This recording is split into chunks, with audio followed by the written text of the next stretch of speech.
Right, okay, so the homework this week, some general integration stuff with an overall theme, very exciting. So question 1 wanted you to differentiate this. It's a little bit mean, but there we go. So, what kind of thing is it as we differentiate it? Product. So we're going to use the product rule. That would be smart. So that's the, if u is e to the x, then du by dx, I'm writing it all out in detail, so it would be nice. Du by dx is e to the x, that's alright.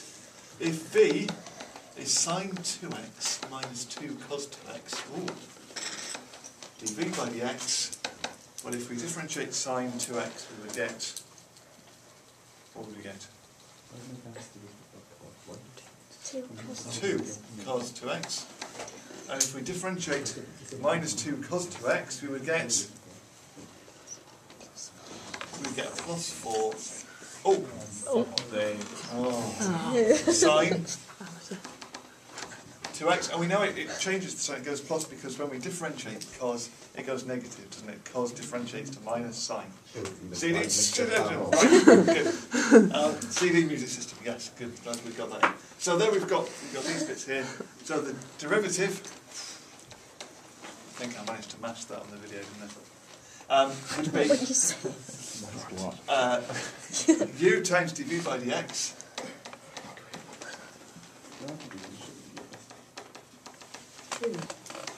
plus v du by dx, which is also going to be e to the x times that bit there. Whoa, this is crazy. So because it was e to the x that was one of the factors, that remains a factor of our answer, so let's take that out. It did say simplifying your answer, didn't it? So what have we got inside the brackets? Well, we've got 2 cos 2x minus 2 cos 2x. There go the cos 2x's. We've got 4 sin 2x plus a sin 2x. By doing some swift adding in my head, I make that 5 sin 2x. Is that what we got as the derivative? Good work, gang. Right. So hence, we find, actually I'm going to write this slightly differently. I'm going to write this 5 e to the x sin 2x. That's a bit nicer, isn't it? Now, look, haha. Hence find the exact value of that. Look what appears in here. It's only the answer that we got here. So if that original thing, which I didn't bother to write, differentiates to give us that answer, this must integrate to give us the original part of the question. So when we do part 2, hence find the exact value of that, what was it? 0 and pi by 4 e to the x sine 2x dx. Well, 5 times that amount integrates to give us this thing here. So we must end up with a fifth of that, mustn't we? We've got 5 too much, 5 times too much there. So we get a fifth of, and it was e to the x sine 2x minus 2 cos 2x.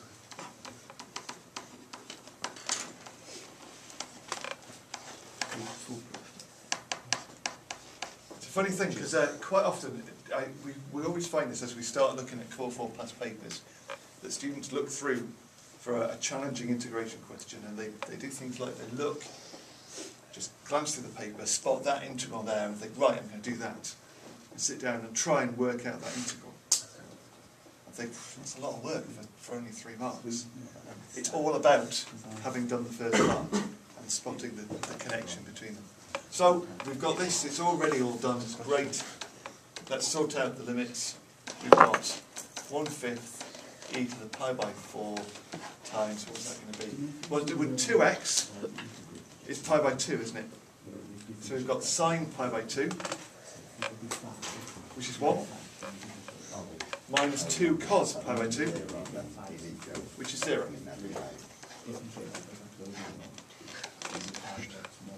Shh.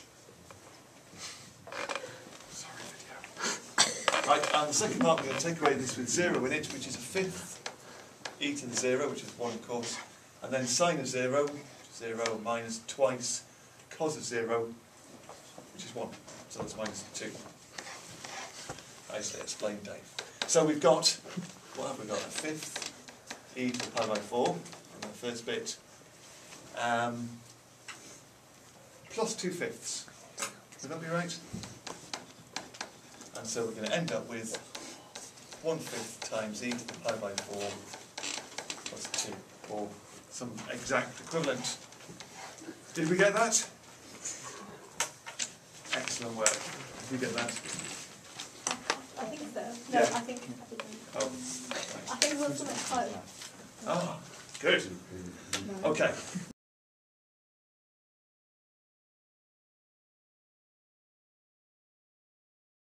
Do you get an E? That was definitely an email. Oh, that's a good sign. Okay, second question. Sign. Right, so again we start with a differentiation question, and then we go into some integration. This is panic, this question, isn't it? Show that the derivative of x ln x minus x is that. Right, so part one, we're differentiating x ln x minus x. Okay, which would be, we've got a couple of things going on here. It's a bit mean to only give 1 mark for this. We've got a product thing here, which would be the first times the derivative of the second, plus the second times the derivative of the first, which is 1. Take away the derivative of x, which is 1, which gives us, what is that, 1 plus natural log of x minus 1, which is natural log of x, as required. Great start. Now, part 2, we get this lovely diagram, very nice. In the diagram, C is the curve y equals natural log of x. The region R is bounded by C, the x-axis and the line x equals E. Find the exact volume of the solid of revolution formed by rotating R completely about the x-axis. 6 marks. Right. What we would like to do here then is rotate that, so that's the volume is pi y squared dx, isn't it? So the volume that we're looking for equals the integral of pi times y squared, so natural log of x squared dx. And we need to work out what is the range that we're dealing with here. We're going from, well that's E. Where does natural log of x cross the x-axis? 1, yeah. So that point is 1. So we're going from 1 to E. Okay, so our question now is how are we going to integrate the natural log of x when it's all squared? Notice the difference here. This is definitely not the natural log of x squared. That would be easy, because that's 2 ln x. But this is different to that, isn't it? It's not the whole thing it's not the x that's squared, it's the whole thing that's squared. So we'll not get sidetracked by that. Right then, there are a number of different ways we could do this. The way that I did this was I thought natural log of x. I now know from part 1 how to integrate natural log of x. I also know how to differentiate it, because I'm smart. So let's think of this as being natural log of x times natural log of x. Let's leave pi in front of that. Like that.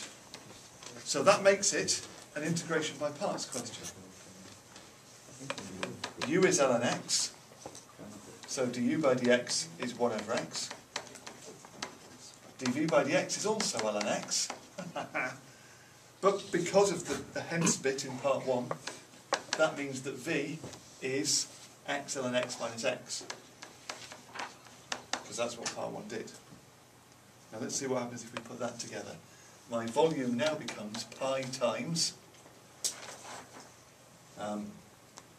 u times v, so that is natural log of x times x ln x minus x.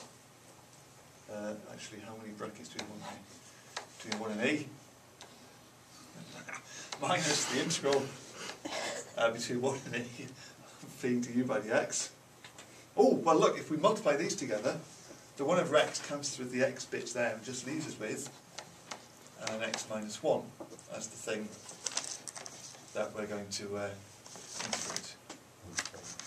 Okay? Okay, I'll put a bracket there. Oh, an end bracket. Oh, I love all these brackets. Right, so we got that. This is good, isn't it? So let's leave this as it is for now. The more brackets, the better. Now, with this, if we integrate this, this is, well, we know how to integrate our next, don't we? Because that was the whole point of part 1. Still going back to it. So that is, oh, there it is, x ln x minus x.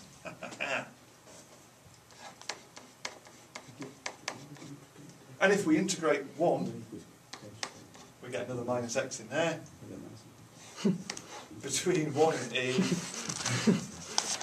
There we go, close that bracket to keep it multiplied by pi. Now it's all going to go nicely, isn't it? Because now we're just going to put the limits in. Right. Okay, e was the first one. Natural log of e is 1. So this is 1 times e times 1 minus e minus e times 1 minus e minus e.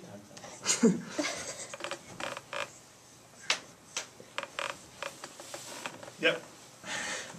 Minus, putting 1 into there, now natural log of 1 is 0, so that's 0 times all of that lot, minus 1 times 0, minus 1, minus 1.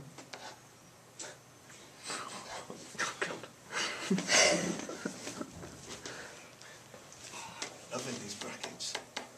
So we've got pi times that. Oh, that's 0, e minus e. What have we got here? E minus e, 0 minus e, but it's minus, so that's e. Minus 0, that's often 0. Here we've got some stuff. Now we've got minus 2, minus, which makes it plus, but we're taking it away. And we'll go with that, shall we? Pi times e minus 2. Well done, 6 marks. Right. Part B, the region R is rotated completely, but the y-axis, oh, why can't they stop rotating? Explain why the volume of the solid of revolution formed is given by this, and find this volume. Right, we're now taking this volume, rotating it around the y-axis. So we've got to do that thing where we subtract things. We've got to find the volume of the whole cylinder that we create by rotating that bit. And we've got to subtract from that the volume that we get from this inside bit here. And that will leave us with the volume that we end up with. You remember that? So that's how we need to think about this. We'd have a whole kind of cylinder, and then we'd subtract, we'd cut away this inside bit that's next to the axis, and that would leave us with the volume created by that. So, right. Well, the cylinder has a radius of e, because it goes up to e, and this height, well, if this point here, natural log of e, that's 1, isn't it? Up there. So, the first bit, the volume of that cylinder, shall I go to a new page with this? That might be sensible. So for part B, we're going to do the volume of the cylinder first. Right. Pi r squared h, pi times e squared times 1 gives us that, so that's pi e squared, isn't it? And then we're going to subtract from that the volume next to the axis. So, yeah, it's over here. So let's call this bit, well, what should we call that? S. Thanks. That's that. shape there that we're going to rotate. So that is the integral of pi x squared dy.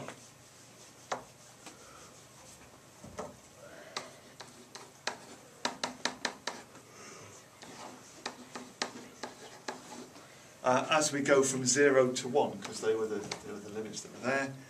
Now, if y equals ln x, x equals e to the y, and x squared is e to the 2y. So that is pi times the integral 0 to 1 of e to the 2y dy. And the required volume is the cylinder, pi e squared, take away that bit. How did they write it in the question? It's pretty much exactly what we've done. So pi times e to the 2y dy between 0 and 1, which is what we were supposed to show. And it said, and then find this volume. Is that what it said? I've gone past it. And find this volume. So there we go, we've got that. We need to finish off by integrating this. Well, that's quite easy now, isn't it? After all that tough integration, we're just integrating e to the 2y, which goes to a half e to the 2y between 0 and 1. So we've got pi e squared minus pi times a half e squared. Take away, and if we put 0 into there, we get a half e to the 0, so half times 1. So all together we've got pi e squared, take away half pi e squared. Square brackets. What? Don't you like my brackets? No. Oh well. So that's pi over 2 e squared minus, so plus pi by 2. We could have left it like that, but we'll write it like that. And there we go. Great stuff. Oh yeah, and that's maths.